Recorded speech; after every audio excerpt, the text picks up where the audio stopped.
Envision, back cover. In the challenge is the growth. In the loss, there is gain. In the new is the hope. In the memories we remain, until the end, which we know is just another means to becoming more of who we are meant to be. For those who hear the call, Wistira's venture presents a task that has yet to be conquered. Wistira's rightful heirs disappeared long before anyone can remember. Every 10 years, the week of the solar moon provides the means to find a new heir. The venture's physical, mental, and emotional tasks are meant to sift and refine those seeking this glory. Layla has been prepared for this mission, though she will not remember her training and go by a different name. She goes by many names, trying to find her real one. If you, too, are looking for answers to questions you don't know you have, if you have needs you don't know to miss, welcome. We have been waiting for you. Chapter 1. Knowing something cognitively is not the same as knowing it. Layla knew her mission, but the unknown of how or if she would succeed weighed on her. She knew she was wasting the last of her limited time and tried to decide if she should ignore her fears and check on the others, or if her last few minutes should be spent trying to untangle her black web of a mind. Knowing she would not have a second chance to steady herself, she chose the latter and left the training room to be alone. She climbed the stairs to the roof. Stepping onto the roof, she did not see the view around her. Each thought of the unknown added to her pressure, and she dramatically muttered to herself, "Get a grip." She knew her overactive mind would be one of the most challenging aspects of her mission. They were all well trained on their weaknesses and how they would need to overcome and incorporate them. She felt the panic start and instinctively threw her arms open to her side. She knew the procedures. It almost started to work. But her mind quickly reminded her that she would not remember the coping skills on her mission. Page break. Standing before the door leading to her mission, she wondered again if she was ready. She had finished her training and been approved. She knew her mission was custom designed for her, which may be why she was so hesitant. Something was unnerving about knowing everything was designed to prepare her for her future. How could anyone ever really be ready? There were too many questions and too many unknowns. Trying to focus on what she wanted, she stepped forward, willing herself to be prepared. Page break. "Walk with the river," she chanted as she walked calf deep in the water. "Walk with the river." It was freezing. The first snow was just beginning to fall. She needed to get as far as she could before she couldn't use it to hide her scent. One step after another was all she would allow herself to focus on. She had already fallen once. She could not afford to fall again. She knew she wouldn't be missed until dinner the next night. Her father was on a trip, so the next 2 days were vital before he would loose the dogs. "Father," she said under her breath, terrified. She would try to make sense of her governess Palif's letter only after she was far enough away to be safe. "Safe," she chattered, her breath temporarily blinding her as she fought for balance. "Okay, no more talking, just walk." Slipping on an uneven rock, she stumbled forward and fell to her knees. The freezing water made her panic, and she flung herself towards the river bank. She almost breached it when she heard Palif's voice in her mind. "What would happen if you walked across this flower on the floor?" In her mind, she remembered Palif on the other side of a floor covered in flour. She was remembering one of the earliest games they had played together. She knew if she walked across the flour, she would leave footprints, and the game would end. She remembered thinking the fastest way to the cookies was to walk across the flour, but Palif reminded her there would be no cookies if she left footprints. shaking from the cold, but seeing the blanket of snow, she knew she had to fight the panic and stay in the freezing water. Think, think. I'm just so cold. No, think. Forcing herself to the present and ignoring the cold, she searched her mind for helpful advice. She had spent too much time in the shallow water and had not gotten far. She knew she couldn't bear the cold much longer. She stumbled towards the middle of the river before she could talk herself out of it and let herself be swept away. Sputtering and coughing, she struggled, unaware of how far down the river she went. When she knew she could go no further, she used the last of her energy to swim to the side. The weight of her dress pressed her down as she stumbled up the bank. Hands too cold to grab onto the weeds, she slipped and fell twice before summiting the ridge.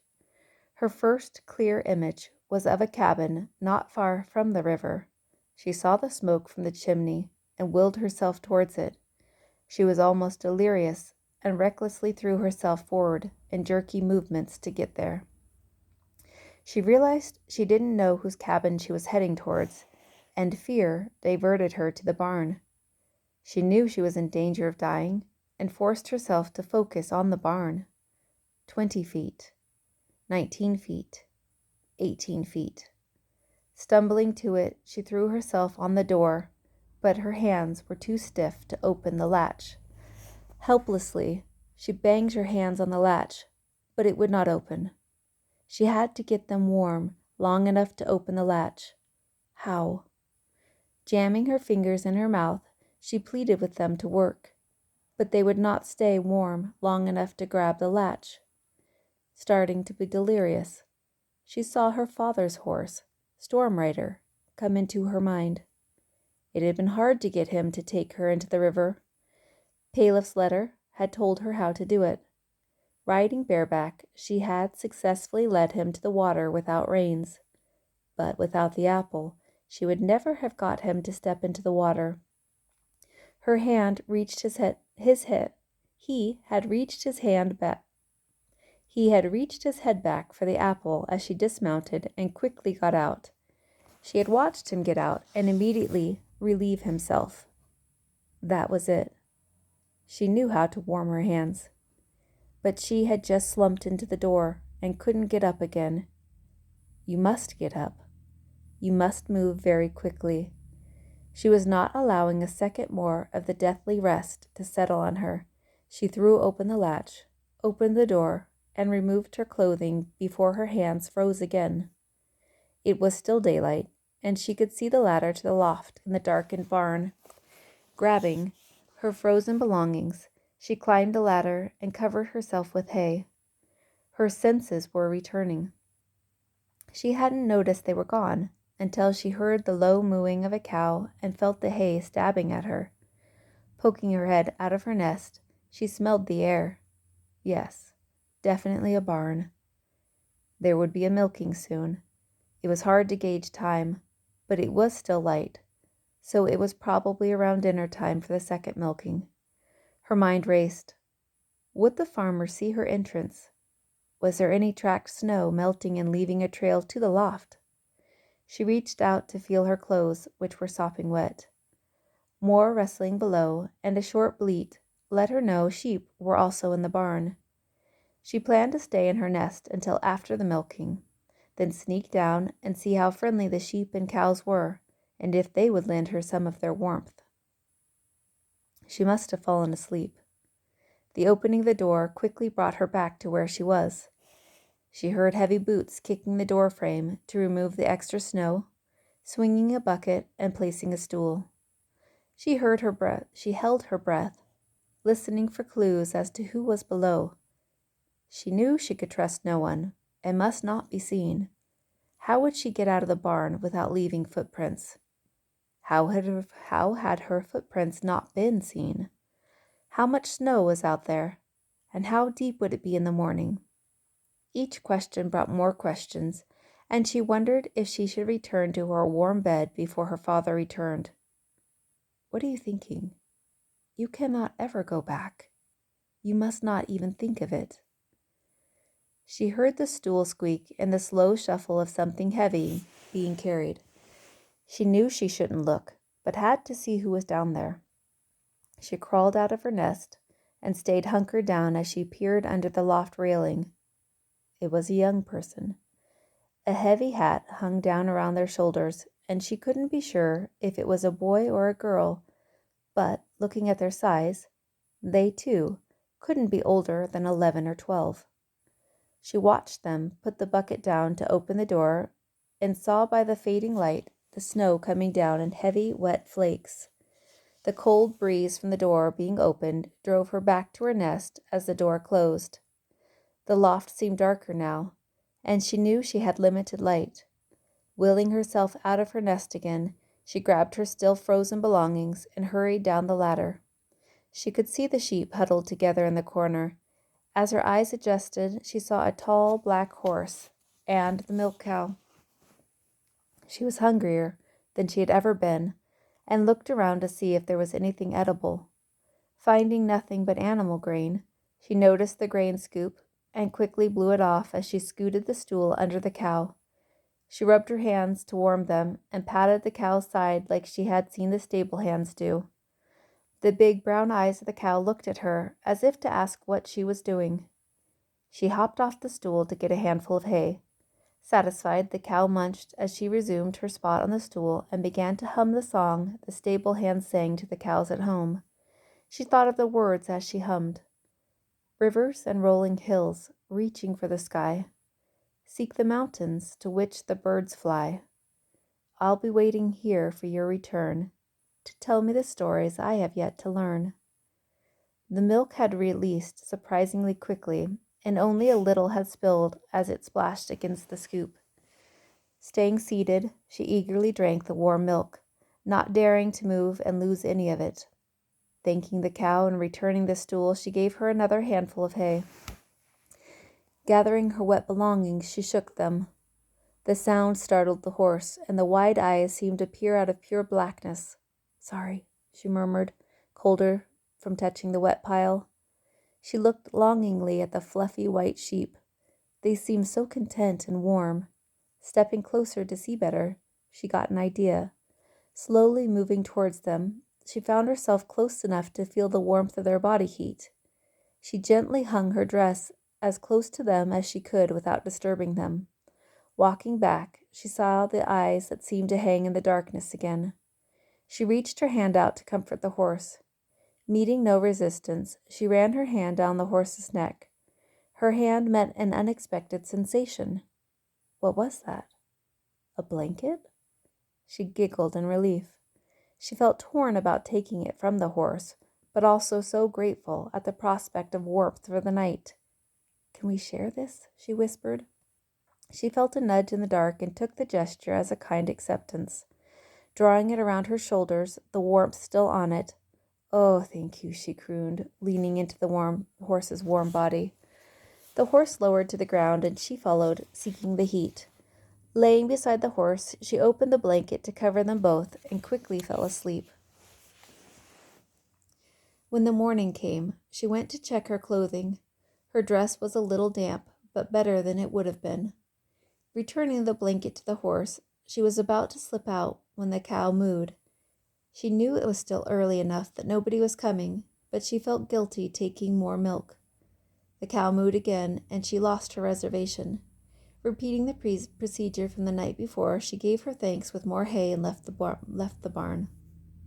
The snow glistened under the moon's brightness, and she was grateful to be able to make out her surroundings. She could hear the river to her right, and knew it was just below the bank. Looking around, she could see the tree line, which appeared black and scary. She was glad Palef had instructed her to follow the river to the caves. Stepping away from the barn, she felt exposed under the moonlight. She was mindful of the sound of her footsteps in the snow, and knew without looking that she was leaving a trail. Nothing could be done, and she hoped the child would come again to milk the cow, and that her footprints would go unnoticed. She knew she couldn't be more than 2 miles from home. She hoped Palef's plan had worked, and that her father would look for her in a different direction. She would be okay, and no longer alone, if she could reach the meeting spot before nightfall. With new motivation, she walked on, following the moonlight and the sound of the river. Page break. She had never walked this far before, and though the snow wasn't too deep, it had factored into the energy required to keep going. She knew she had to be close, but had felt that way for hours. Maybe she had misjudged how far she had gone in the water. Nothing else made sense. The letter had told her to follow the river, and she would come across the caves, but no caves were in sight. It was a bright day, which helped her mood and the temperature, but it was still freezing, and she was heading into a patch of trees so the temperature would drop. Plodding along, she did not see the rock under the snow that caused her to trip. Painfully, she got to her knees and then slowly rose. Shaking the snow off her hands and clothes, she looked around. She had been so focused on her steps that she had not noticed the beauty. She knew the river was just below the trees and listened momentarily to its running sound. Grateful not to be in it, she continued walking, noticing other points of beauty. The snow had rested so serenely on the trees that everything was white and lovely. She could see patches of vivid blue sky through the trees. Mindful to stay close enough to hear the river, another memory returned. She was blindfolded and following the sound of a pot with dry beans. Palef would shake the beans to help her know which way to keep going. So many memories, so many games. But why? She couldn't remember life without Palef, but could barely remember her mother. She knew Palef had come to be her governess right before her mother went on the trip from which she had never returned. Listening to the river, she continued deeper into the woods. Palef, why didn't you come with me? She knew why. Palef's letter had explained it. Palef and a girl from the village dressed like her were to go by carriage north on a shopping trip. She was to wait in her room until the staff went to the drawing room for their evening assignments. She was then to slip down the stairs to the stable and ride Stormrider to the river. She had never questioned Palef's games before, but betraying her father had never been part of them. Palef had taught her a word many years before, hashad. She had told her that if she ever used that word, it meant she was unsafe. Palef had ended the short letter of instructions with the words, Father, hashad. As she stumbled through the snow-covered woods, she wondered why, with so few words, she had trusted Palef over her father. When she found the letter, a small flute on a chain, and an apple, she knew immediately to follow every instruction precisely.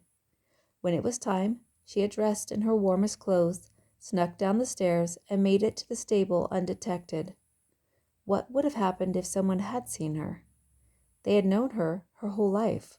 Why was she hiding from them? Her mind was troubled. She knew something, but couldn't remember what it was. It would not come. She was cold from the forest's shadows, so she moved quickly to return to the light. Page break. The sun was starting to drop behind the mountains, and she still wasn't to the caves. Over and over, she reminded herself that the instructions had said to follow the river until she came to the caves. She had never been to the caves, and she started to worry she had somehow passed them without knowing it. No, she was sure she had not seen any caves. Passing through a cluster of trees, she felt like she walked into a wall of cold. Another memory. A few nights before, she had been eating dinner with her father when she told him she had opened a geode. Her father had looked down the table piercingly at her and asked what she had said. She knew immediately she had made a mistake. She knew she was never to tell her father what she was learning or doing unless he asked, and then only to tell him about the book she was reading. She looked to Palef for help, but she was in the corner working on her needlework as if she had not heard. She knew Palef had heard, but she also knew she was on her own to answer his question. She had seen his anger, and she knew to lie. She gave her best smile and said, "Yes," and it was purple on the inside, just like the boy said it would be. Her father snarled at her as he asked, "And who was this boy that gave you the geode?" She acted confused for a moment before responding, "I don't know his name. He came by asking for food, and I went to the kitchen to get him some. When I returned, he took the food and handed me the geode. He said if I cracked it open, it would be purple inside." Her father glared at her for what seemed like minutes before returning to eating. She thought she had done an excellent job covering for Palef, who had actually given her the geode. But she could tell by looking at Palef that Palef was very concerned, though her face showed no emotion as she continued to sew. Page break. Keeping herself focused, she could barely stay ahead of the panic she felt as the last of the sun disappeared.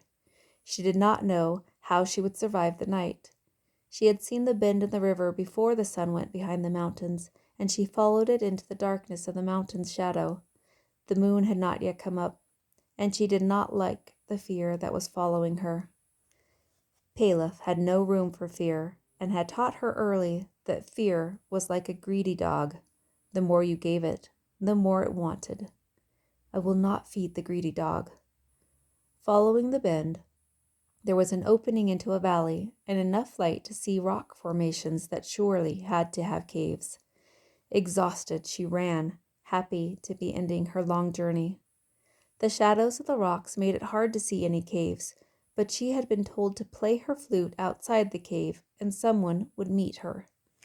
Pulling up the chain that lay around her neck, she found the little flute Palef had left with the instructions and began to blow on it. She knew she must be imagining it, but it seemed like the rocks had moved. She watched as a light grew brighter and brighter from one of the rocks. She could tell the light was a lantern. A male voice beckoned for her to come.